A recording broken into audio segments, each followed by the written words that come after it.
Anybody there?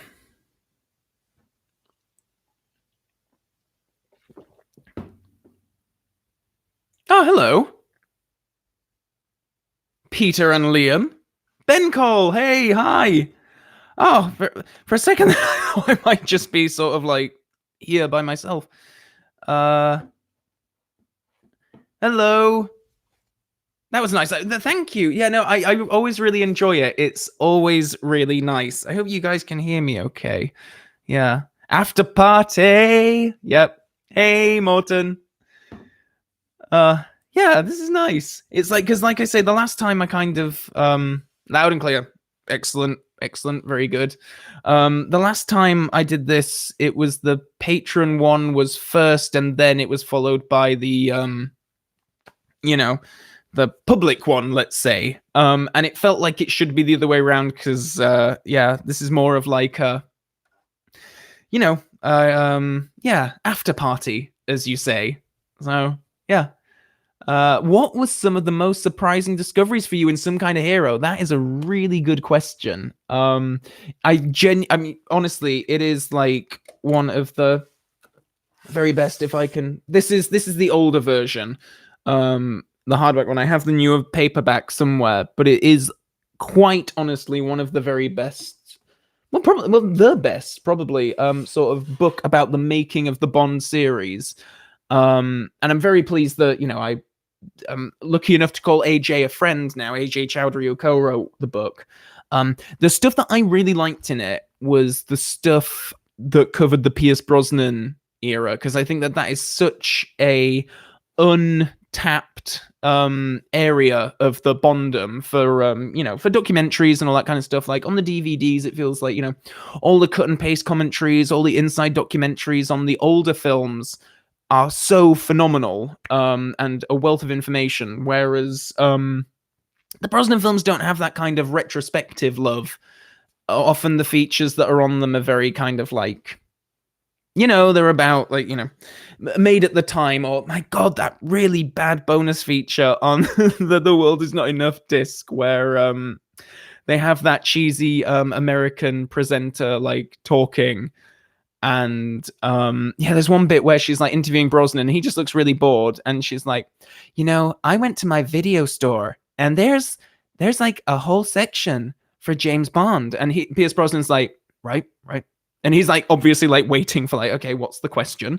And then there isn't a question. She's just like, how crazy is that? And he's like, yeah, well, he literally like takes his hand and like, yeah, well, and then he makes an answer out of it, which is so good. I think Pierce Brosnan was always really good at that, because he's like, yeah, well, you can't be dogged by the ghosts of Sean and Roger and the old performances. You have to make it your own and stuff. I thought he did a really good job with that.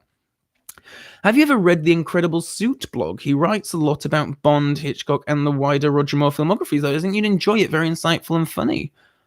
I don't know if I have read the Incredible Suit blog, actually, because I've been reading a lot about Bond clothing and such recently, which is, yeah, and sort of like a very new area for me of understanding, because I don't really know anything about fashion, and like a gateway for that through Bond is actually quite nice for me. I would never own a turtleneck before, but I quite like this. Bit of a random statement, but I love Octopus. He just feels like a classic Cold War story, which I love. I'm quite with you on that, James Hunter. I think it's a great film. Patrick Minnie has a great voice. Yes, he does. I love Patrick Minnie. He's in an episode of Frasier in like a really small supporting role, like probably a role that is beneath him, beneath his talents anyway, but he still does a great job of it. I would like the Brosnan and Craig Blu-rays to have the same type of documentaries the previous Bonds have. Oh my God, yes, Liam, I would absolutely love that, because it does depress me that like on like I say, like GoldenEye, all the bonus features on that are all like featurettes that were made like around the time of the production, and it's just like I would really. That's why the Everything or Nothing documentary was so cool, because they had like Famke Janssen and Pierce Brosnan. I just want to see the outtakes. I just want their like unedited interviews to look at, because there must be so much to say about that. And that's what I like about Some Kind of Hero, because it goes into so much detail. Yeah. I met at the Shaken Not Stirred meetup that I went to not that long ago. Derek Lyons was there, who was an extra in like Goldeneye and Octopussy, I think. Living Daylight, certainly. And he was talking about how much he hated. I'm saying this because this is the patron one, so this only you guys are going to see this, so I can be a bit more gossipy. But I was talking to him, and he was like, he made no bones about like, oh yeah, I hate Martin Campbell. He was a horrible man to work for, and all this kind of stuff. And I'm like, wow. But then it's like, oh well, actually that made sense when I think about like some of those bonus features where yeah, he's just like shouting action. And there's that bit where in one of the bonus features, Famke Janssen is trying to like get into the helicopter and he's saying like, I know your legs are 6 foot long, but can you at least do it properly? And all this kind of stuff. And it's like, whoa, dude, whoa. In fact, the GoldenEye disc has probably the strangest of the Bond bonus features where you have Martin Campbell doing audio commentary on clips of him shouting at people from the set. And he's like, oh yes, well, you know, it gets very tense on set every now and then and stuff. And it's like, all right, Martin, overcompensating much. Right. I think that Spectre's final shot should have been the fade out on the bridge. The Q scene, while fun, was a bit jarring. Maybe it should have worked better as a post-credit scene. I quite agree with that, Peter, actually. I think that I wouldn't have liked the fade out to be the end of the film when they're going off on the bridge. I would have liked something more, but the something more that we got with Q was just weird. Like, because with Q's like line of like, oh, I thought you'd gone. And it's like, what, has he quit? Has he just gone? It was like they were trying to play it both ways. They were trying to play it as like, oh, off he goes into the sunset. But also just like, oh, he's just, you know, swanning off with Swan. And it's like, you can't quite do that, you know? It's like, you've got to put your flag in one camp or the other. Oh no, the Incredible Suit blog has nothing to do with clothes. It's just a name. It's about the films. Oh, fantastic then. Oh, in that case, I definitely need to, sorry, because yeah, I saw Suits and I thought like, oh, it must be about clothes. But oh no, films, I like to think I'm quite knowledgeable about. He spent a year watching all the Hitchcock films and put them in order. Oh, that's amazing. Oh, cool. I've actually wanted to do that myself. Watch all the Hitchcock films in order because actually, there are some that I haven't yet seen. And I think there's about like 3 or 4 that I haven't yet seen. And I haven't yet seen, like, haven't seen them, in about 8 years or something, like, as in, like, it's been that long since I've seen a new Hitchcock film that I hadn't seen before, because I'm kind of like, oh, I don't know if I want to, because I'm never going to see another Hitchcock film again once I've watched them all, so I'm like, keep putting off actually watching them. I know it's sad, but... Mint. Only my second bit of mint over the course of the whole evening, though, so I think I've done quite well. It would have been good if the leading ladies post-Connery reflected the Bond they worked with too. That's interesting, yeah. I find it funny, like, when I read, like, the articles about, like, the Hollywood Reporter article with Lashana Lynch and Anna Darmus, where they talked about the tampon thing. They were talking about Bond's troubling relationship with women, and they could only really cite 3 Connery films. I think they cited, like, Goldfinger, From Russia with Love, and Diamonds Are Forever as examples of Bond being a dick to women. And I just thought that was interesting, because it was like, oh wow, you had to go pretty far back to get those examples. Which Bond location would you most like to visit? I would love to visit James Bond Island in Thailand. I would love to go there. I was almost going as well. My mum is going to be 60 in February. And she decided that she wanted to go on a cruise around like Thailand and those islands and everything. And I was going to join her for that. It was going to be like a surprise. And then she decided that she didn't want to do it. And then I was like, oh, I mean, obviously I was going for like celebrate her birthday, but also it would have been quite nice for me to get to that island. Have you read or seen Our Man in Havana, a terrific spy comedy from people who did Third Man with Alec Guinness? As a failing vacuum cleaner salesman, definitely should be in your spy poll. I haven't actually seen Our Man in Havana, and I'm going to have to now. Alec Guinness is fantastic. I was ill at home a while ago. In fact, it was around about the same time I watched Octopussy, and I rewatched Bridge on the River Kwai, which is one of my absolute favorite films. If you've not seen Bridge on the River Kwai, bloody see it. It's a phenomenal bit of work, and Alec Guinness gives one of, like, if I had to pick like top 10 performances that I've seen in film ever, like that performance that he gives in that is one of them. Is just fantastic. As an Australian fan, I've wanted a Bond film in Australia for so long. Where would you like to see Bond go in a future movie, possibly somewhere he hasn't been before? Actually, Australia and Canada are two places where I would quite like to see him go. Like, I know he goes to Canada in, God, what's the short story? It's For Your Eyes Only. It's in that collection, but I can't remember if it's the actual For Your Eyes Only story.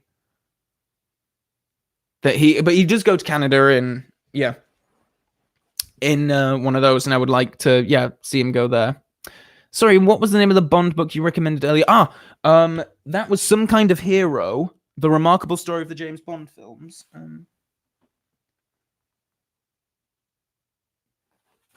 Sorry, I was just seeing if I had the new edition to hand, because the new edition, or at least the new edition that I had a bit of a forward, well, a postscript about the road to Bond 25.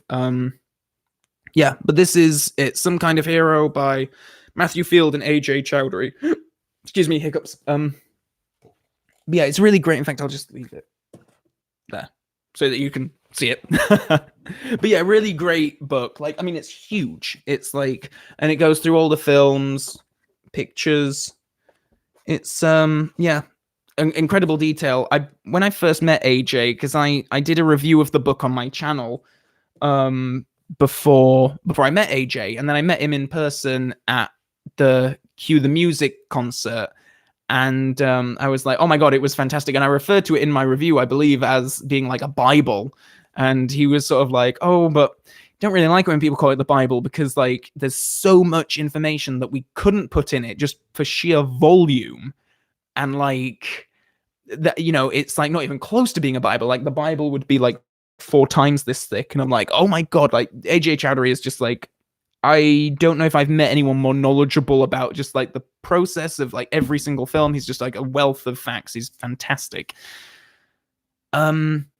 Right, my top 3 Bond films are Living Daylights, GoldenEye, and Skyfall. Interesting.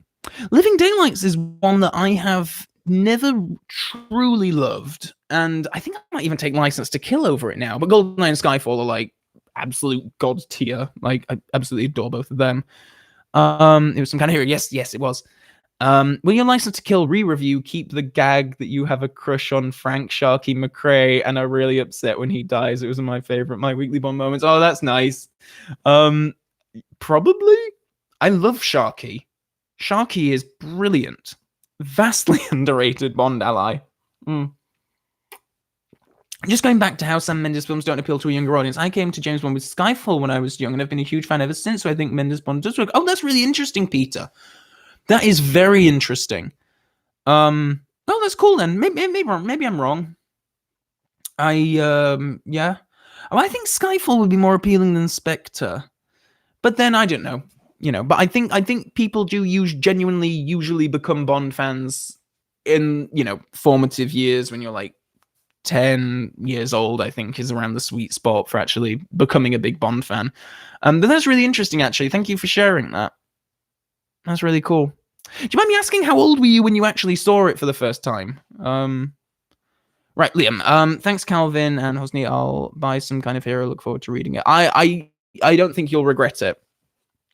I don't know if there's been an even more updated one, because I remember they updated it around about the time that there was the director changeover in, on No Time to Die, then Bond 25. And they had this whole thing about like Danny Boyle and stuff, and then it was like, oh, and now he's not doing it, which was pretty funny. But yeah, honestly, I don't think you'll be disappointed. If you like the behind the scenes stuff about these films, then I think that is, certainly for me, the older Pierce Brosnan film stuff, I was very like, talking about like how Roger Spottiswoode on Tomorrow Never Dies was just like really, anyway, it's really interesting. All right. I'm certain you'll enjoy it. It's a must for every big Bond fan. Yep, quite agree. Right, Caesar. I hope I'm pronouncing that right. Is it Caesar or Cesar? I'm always very conscious about mispronouncing things because I'm terrible at pronouncing. It's like I can't speak, even the bit of French. I was in France for a work trip a couple of years ago now, and there was a bit when I had to give my name at this the person on the door who was like ticking off the names, and I thought, I will do a little bit of French here to impress the lady on the door. And I went up and I said, bonjour, je m'appelle Calvin Dyson. And her face just like dropped. It was just like, and then she like looked down at the thing and I was like, my name's Calvin Dyson. And I was like looking over the thing, just the poor lady who was just like, oh God, this idiot thinks he can pronounce things. And then my French colleague had to like come in and was like, oh, she could speak it. So yeah, good for her. Can't remember how I got onto that. What was that? Right, yeah. I am the only one still hoping for a new great James Bond game as they used to do them back in the day. No, you are not the only one. Like I would, oh God, the things I would do for a Bond game. I think the problem is more than anything else, just like how much the video game industry has changed, and that's the thing. It's like back in the day, it's like when I did a playthrough of like Agent Under Fire, I could do it in about 2 hours. It was like quite a short experience really on a replay, and I just think they're uncomfortable about releasing any game that anyone can complete in such a short time anymore. Like the games have to be like these fully immersive, things and whatever, and it's kind of like, oh well, I would just like a Bond game like what they used to do back in the day. But anyway, what music do you think Bond listens to in the Gardner books? Right, Sim is a massive jazz nerd, and it never rings true, at least for me. I do not imagine Bond listening to jazz. Well, he certainly doesn't listen to the Beatles, we know that much.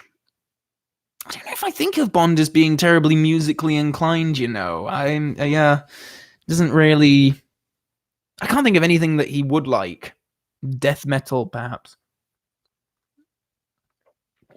Have you ever watched the BBC adaptation of Tinker Tailor Soldier Spy? And Smiley's People with Alec Guinness. They are superb. Ever read John le Carré? No, I haven't, which is a shame. I saw the God, what's his name? Gary Oldman. I saw the Gary Oldman film and I thought it was fine. I think I'll probably get more out of the Alec Guinness one. Do you recommend the Skyfall concert? It's playing next April in Melbourne. Oh, fantastic. Oh, you should definitely go. I thought it was fantastic. I really got into it. At first, I was a little bit distracted by how they were mixing the audio on the film in relation to the band. I keep saying band orchestra, because the dialogue would play and I'd be like, I can't hear this. What's oh no? I was like, oh no, wait. They're just taking for granted that the film and that you're here for the music, which obviously I was. But yeah, no, it was absolutely phenomenal. It was such a great experience. Yeah, if you can go and you can, get the ticket and everything, I would highly recommend it. Oh, you saw Skyfall when you were 8 or 9. That's wow. You broke the law to see that film, Peter. No, that's really cool. That's interesting. Because I think 8, 9 years old is the age that you get into Bond. Do you think No Time to Die will be dedicated to Roger Moore? Do you want it to be? That's interesting. You know what? That never actually occurred to me. I think because he passed away so long ago. I don't know if I would. I don't think they will. I think it's been so long now that they won't be expected to. It won't be like Star Wars with Carrie Fisher, where the film came out so close, and everything. Oh no, wait, no, it didn't. It came out a year later.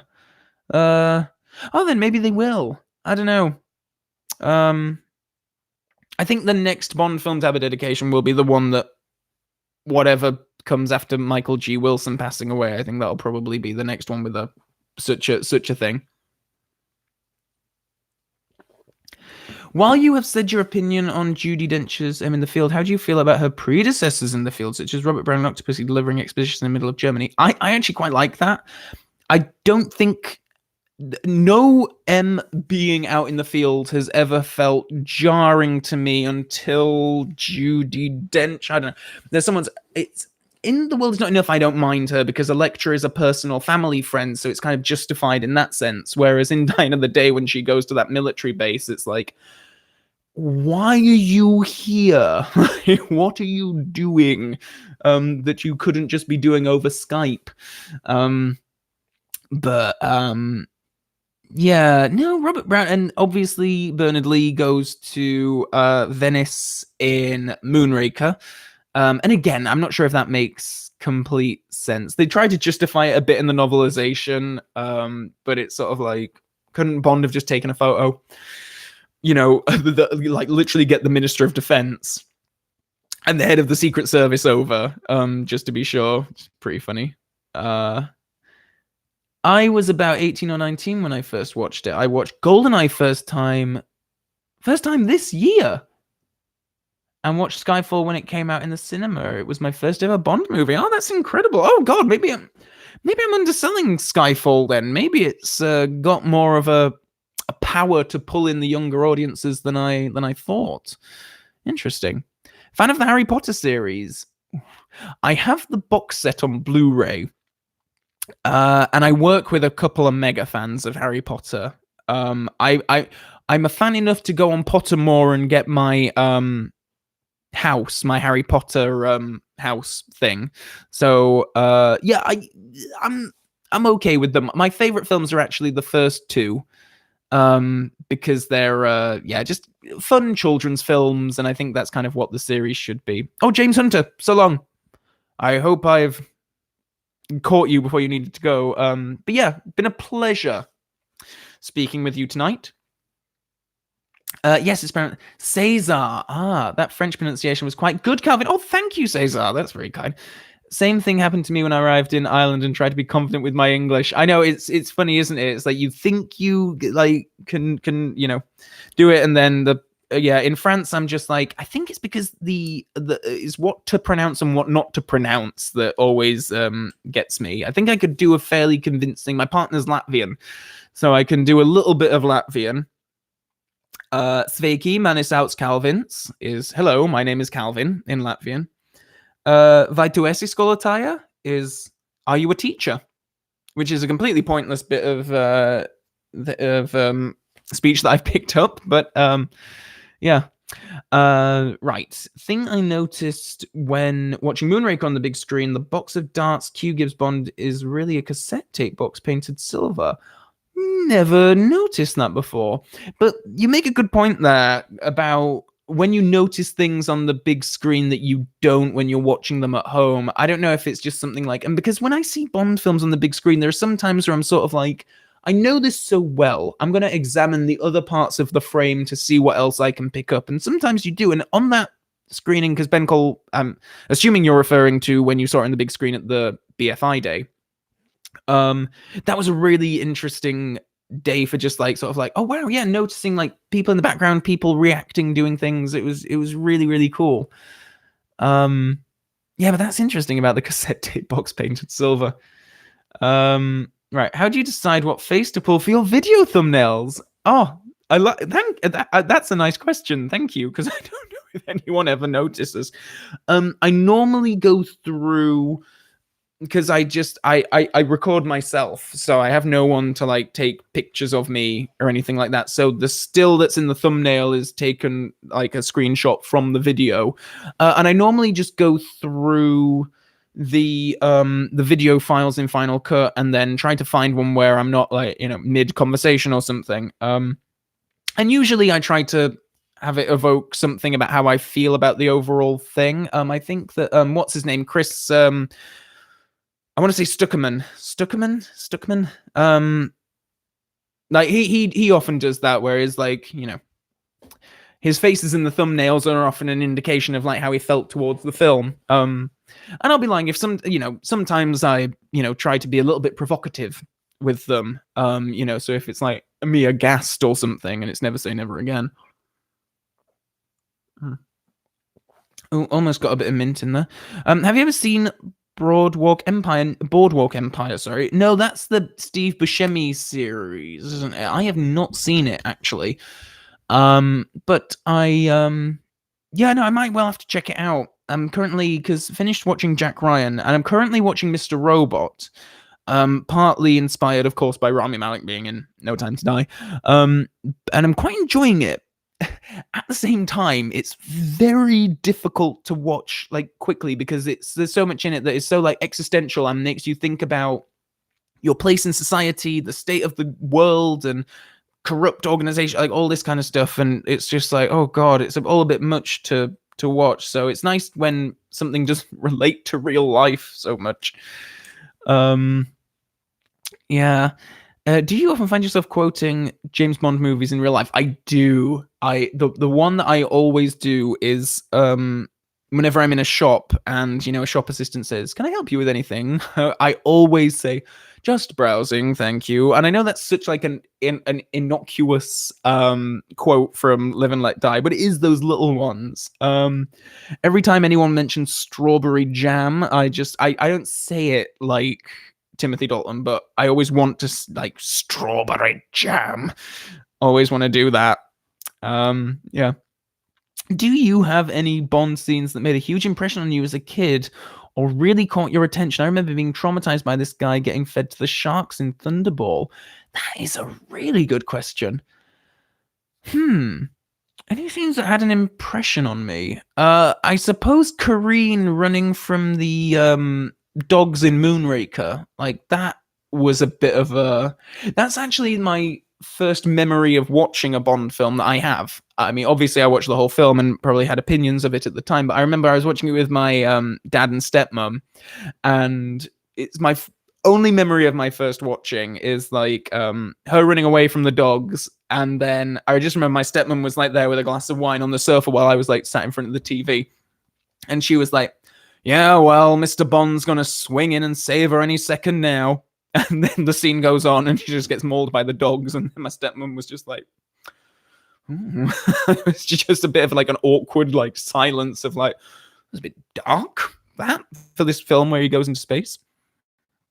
Top 5 Hitchcocks and bottom 5 Hitchcocks. Okay, now we're talking. Right, top 5 in no particular order, but Psycho is number 1, let's say. The Birds is one that I have a great fondness for. The Lady Vanishes, definitely. Oh, and then the rest, it flits and changes. It's a bit like Bond. Strangers on a Train would be in there. And then either Rear Window or North by Northwest, probably. Or I like Young and Innocent. I think I might be the only person left alive who likes that one. Bottom 5 Hitchcock's Topaz, Family Plot, and then some of his like earlier stuff that I don't think is very good, like Rich and Strange is really weird. Yeah, The Manxman. Possibly Waltzes from Vienna. I don't remember having very fond memories of that. Oh, do you still do The Drink? I forgot about that one. Yes, I love that. I haven't done that one in a while, actually. The bit where what's the name? Oh god, I can't remember her name. Where the Woody Allen is. Yeah, and then the guy rolls in with the thing, and he's like, "Your rain-cooled Tattinger, sir." The Drink. I love that. It's brilliant. What's your favorite Bond score and your least favorite? You know what? The World Is Not Enough might actually be my favorite. I certainly listen to it the most. Least favorite, when it comes to the actual soundtrack, Dr. No is a bizarre soundtrack that has a bunch of cues that are not even in the film, and I know that the musical process for that film was a bit all over the place, to put it mildly, 007. But yeah, that one is just yeah. I got a start when I first got the CD, and then I like clicked, oh, the James Bond theme, and then it was like, this is not the James Bond theme. I think it's called the James Bond theme anyway. Sorry, I'm gonna have to get up the old iTunes to double check what I mean. Right, Bond soundtracks. All right, no, this is the James Bond theme. Oh, what was it? I definitely. Oh, this is it. Yeah, this is the James Bond theme on the Doctor No CD.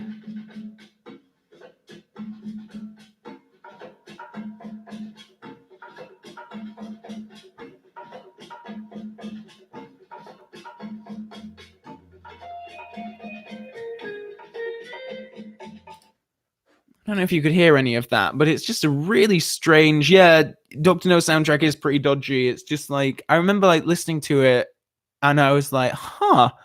Yeah, and I think the music in the film is actually quite bad.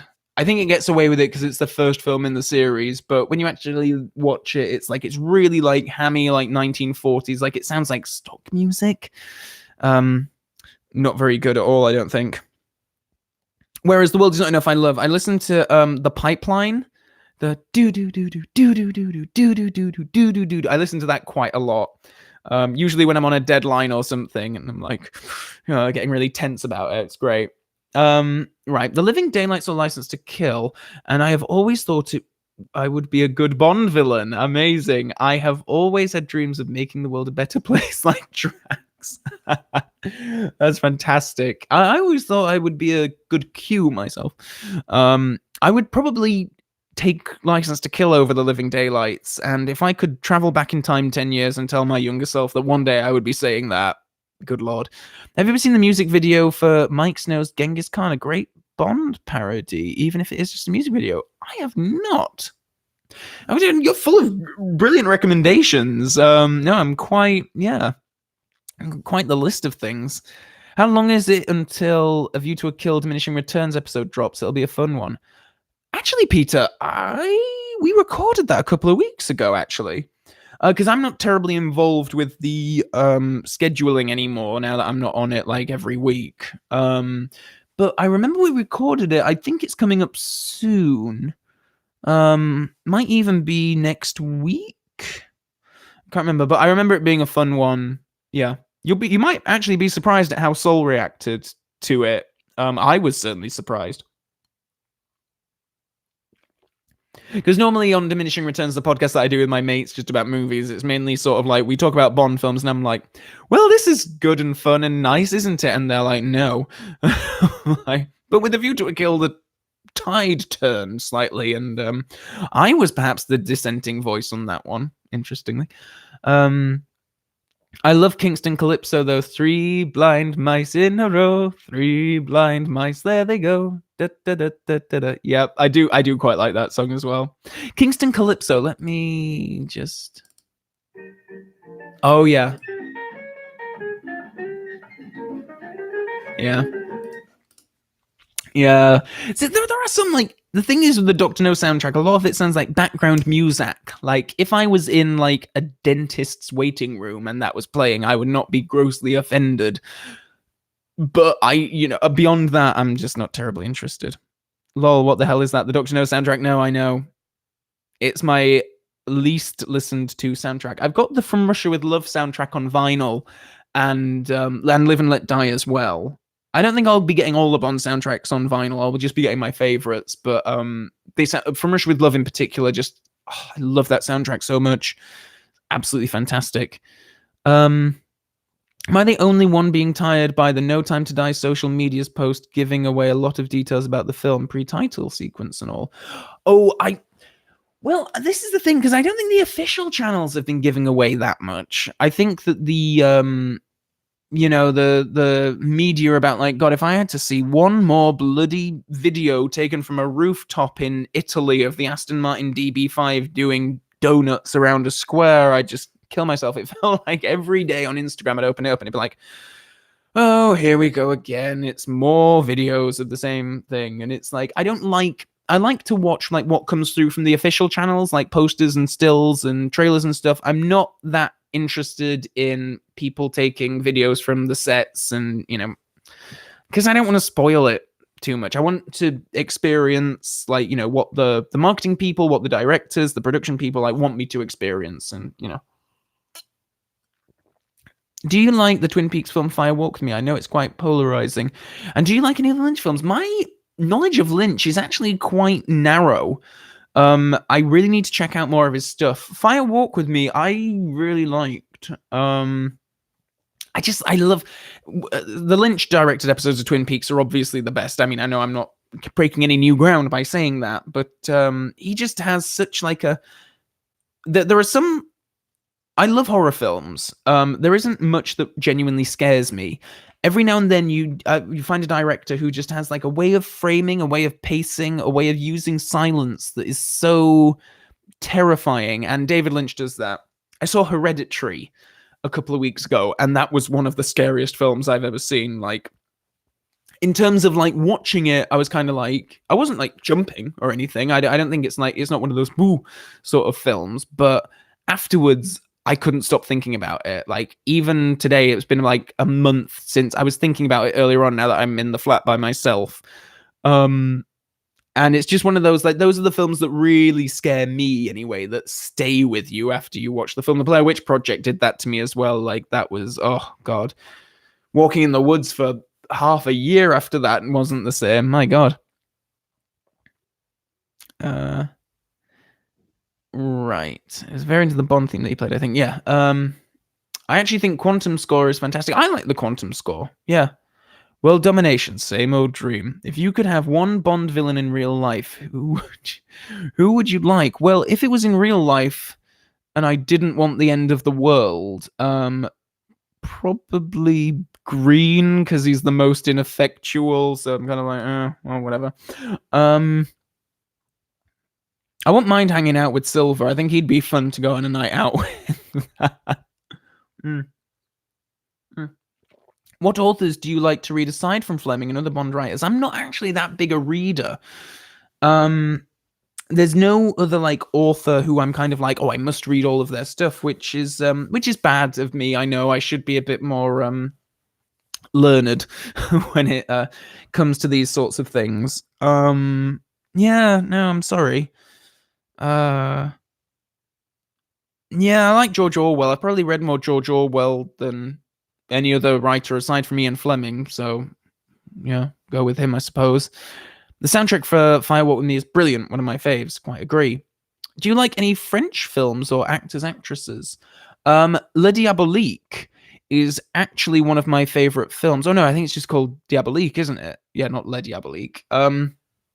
Diabolique, a film obviously that was, greatly inspired Hitchcock with Psycho, but I think that film is one of the best thrillers out there.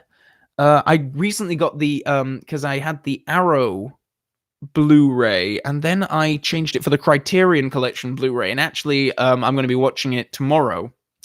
The framing, not the aspect ratio, the framing of the Arrow video Blu-ray was cropped, and the Criterion one is like more of a correct framing. So I'm quite excited to see the film with this different framing. So yeah, but that's yeah. In terms of other French films, I don't know. I'm quite bad when it comes to world cinema as well. Actually, I need to see more. I was watching quite a few Werner Herzog films recently. Fitzcarraldo, man. If you haven't seen Fitzcarraldo, my God, that's a crazy, crazy film. Jesus Christ, that is a nuts film. You should definitely check out Eraserhead Lynch's debut. Yes, I think it may be my second favorite of his after Fire Walk with Me. Oh, how do you rate? It's Dune, isn't it? Ben Cole, if you've seen Dune, I'd be curious to know what you think of it. I know that it's not thought of as yeah. Kyle MacLachlan's in it, isn't he? Yeah. What it's worth for Lynch, I recommend The Elephant Man and Blue Velvet. Elephant Man, yeah. Do need to check that one out as well. Most sexy Bond girl. Mine is Jinx. Most sexy Bond girl. It would be either Isabella Scorupco or Eva Green. I think both of those women are just like like a couple of the most beautiful people to have existed. Like, I think, oh my God. Yeah. So one of them. Favorite Bond scenes of all time? I have to go with the Skyfall courtroom scene. I love that scene so much. The editing and the music and everything is so brilliant. Yeah, from Silver escaping to like that whole courtroom scene with the inquiry is just an adrenaline. Like, I love that whole sequence. That was a really great sequence to see with the live orchestra, actually, the Albert Hall. That was brilliant. And I love that scene in the courtroom in the inquiry, because it's like, it's one of those things, like, as much as I love, let's say The World's Not Enough, some of the action sequences, it's funny when there are shots like that are just like people shooting, and that's all the information you're getting from the shot is just like, oh, this person is shooting a gun, and it's not telling a story as such. It's just showing you something cool, something blowing up, someone shooting, blah blah blah. Whereas in the Skyfall, in that courtroom bit, every single shot matters. Every single thing you are seeing, like Bond kicking the gun to Moneypenny, Ray Fiennes shooting one of the guys, every single shot is conveying an important piece of information for the scene. If you turn off your brain, you're not gonna fully get the whole sequence of events. Whereas I think there are some action sequences, this isn't just in Bond, I think this is in cinema in general, where you can just switch off and it's sort of like, oh, well, it's just cars and blowing up and all this kind of stuff. But that courtroom scene is so expertly edited. I think it's fantastic. Favorite Bond? Oh, Bond scene. What time already? I haven't seen Dune. I wanted to read the book first, but it wasn't really my cup of tea. I prefer hard sci-fi, science fantasy. Oh, that's interesting. I think Dune is quite a book, isn't it? Top 10 Bond shots. That's really tough. I think one of the ones that would be up there for me is one of the shots I always love, and I always cite it, is when the Lotus is driving along the road in The Spy Who Loved Me, and the helicopter just like swooshes up next to it, and it's just like, when you think for the time that film was made, to get that shot is just phenomenal. Like the idea that the Lotus, the car in which the camera is on, and the helicopter are all going at the same speed, and it just like how the helicopter comes up is just phenomenal. And then the following shots of like Bond like double taking and then nodding at Naomi in the helicopter, it's just phenomenal. Love that shot. Dune is not something I'd recommend. It has an interesting story idea and quite stylish design with the sets and costumes, but the whole thing doesn't really come together. That's a shame. I'll probably check it out someday, but yeah. Oh, okay. I didn't realize that. Another name I can't pronounce. Denis Villeneuve. I don't know. June Weber, but he's the guy who did the Blade Runner sequel, isn't he? Yeah. The guy who did Blade Runner 2049. That's it. Yeah. With a very difficult to pronounce name. Have you looked up much on early plots for some Bond films, such as A View to a Kill, involving redirecting Halley's Comet?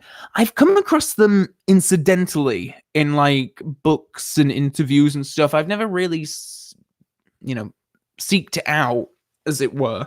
I would like to do some research into the third Timothy Dalton Bond film. I think that would be an interesting one to perhaps do a video on. And I really want to read the Spectre leaked scripts that were leaked with like the Sony hacks. I think that would be quite interesting.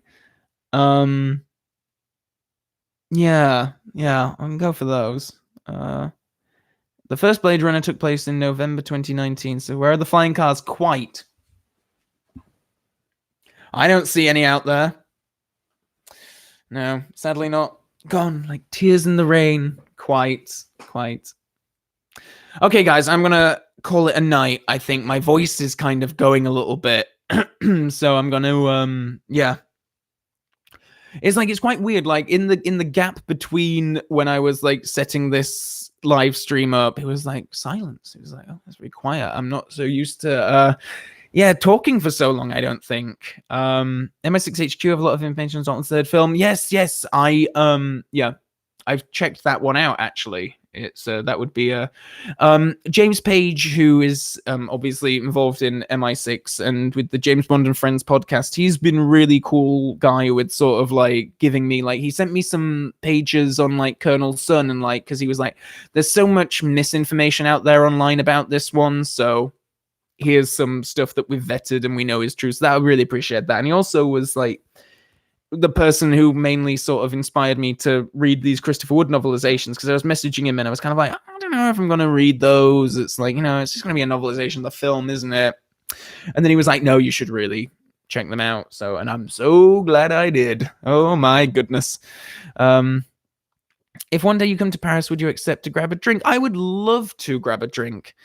Hoping it does not finish with a hook in the cheek of you to a kill. Well, you know what? I'm in Paris quite a bit for work, actually. So yeah, no, that would be really cool, actually. Next time I'm there, I shall, drop you a line, because I think, I don't know Paris very well, and there's often times when I've had to go there for work, and I'm, like, there alone on a night, and I'm just, like, sit in my hotel room, watch some YouTube videos. Funny, considering the Perfect Dark novels, Daniel character invented flying cars in 2017. Interesting. I love the wine in Space Joke Kubrick 2001, a great vintage. Yes, that's funny. Yeah. Have you got any place for Bond to go in Britain that you would like? Mine is Blackpool and Cumbria. I would kind of like Bond to go to Yorkshire, but that's because I'm from there, so that's like, you know. Well, we all know it should be Newcastle. Right, folks. 10 o'clock. I'm going to call it a night, but thank you. I've not been to the Eden Project in Cornwall, Ben Cole, but I would like to, actually. I'm hoping to do it, at some point early next year. I have a friend who went there recently and took some pictures there and stuff. And I was like, oh, yeah, that'd be really cool. Yeah. Okay, guys. I'm going to call it a night now, but thank you so much for tuning in, and this has been very fun. As it always is, like, I actually tried this time and made a mojito. Oh, and they're dark rum, not the proper right rum. Well, to be honest, Ben, I've had better mojitos than the one I made. So, yeah, maybe it's not a home brewing drink. Oh, thank you. On a bloody freezing night. Au revoir. So long. Césaire. I hope I'm pronouncing that right. Césaire Salmon. Oh, no, it was a lot of fun. Come up to Cumbria. I don't see why not. Yeah. Okay, guys. I'm going to call it quits for now, but it's been such a pleasure. Thank you so much. This has been really nice, and yeah, hopefully do it again soon. So, yeah, take care, sleep well, or enjoy the rest of your days, depending on where you are in the world.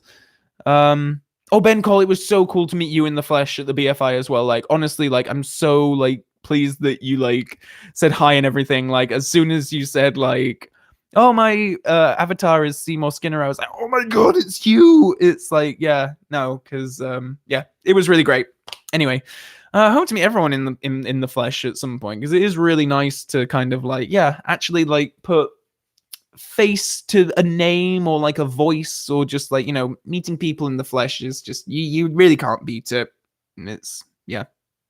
Okay, anyway, so long, peace out, enjoy the rest of your mojitos if you're having mojitos, and so long for now, Bond fans. We'll speak soon.